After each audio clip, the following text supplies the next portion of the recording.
Magandang buhay mga kalapatol, maligayang pagbabalik sa bagong yugto ng ating pag-iibon. Ayan nga, kumakain pa ako ng saging dyan.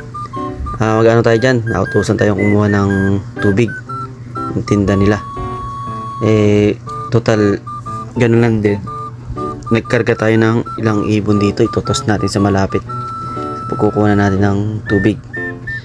Yan, hindi ko alam kung ilan yan, basta lagay ko lang dyan sa dog cage ata yan. Ayan nga. Ayan, habang papunta din doon, para isang lakad na lang kami ni Mrs. Ninyong lingkod na si Lovey Dubs. Gaano kami, papagpag na ako dyan. Tatanggalan ko ng kalat yung umang na lambat para makahuli tayo ng mga pang-ulam-ulam.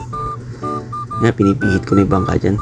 Ayan, reverse. Yan tatawag na reverse ng bangka. Excuse me po.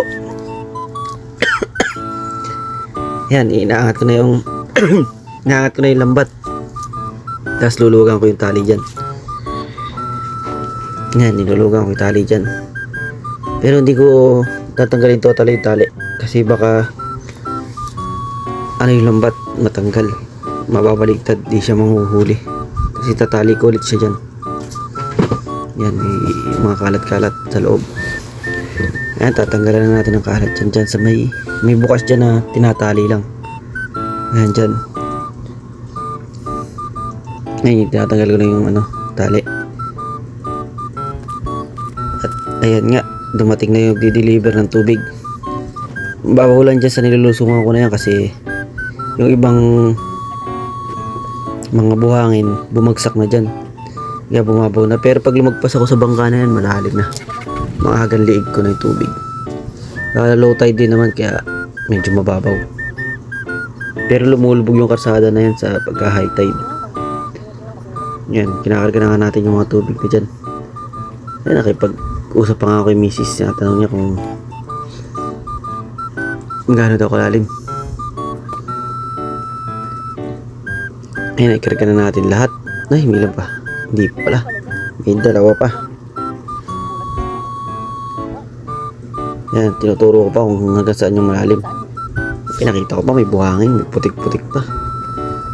Yan nga pala yung transpo sa amin. Bago ka makarating sa bahay namin, kailangan mong magbangka or maglakad. May bangka naman kami kaya medyo okay.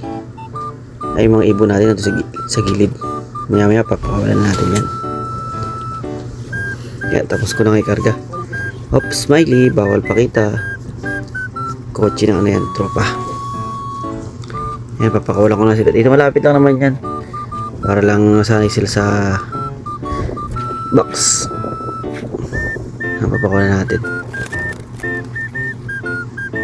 Maya nandun natin yan sa bahay. Ayan, habang pinapanood ko sila, paki-comment naman yung location nyo kung taga-saan kayo para malaman ko kung saan nakarating yung video na to para ma-shoutout ko rin kayo sa next video ko. Ayun nga mga kalapatol, hanggang sa muli nating paglipad. Kita kits!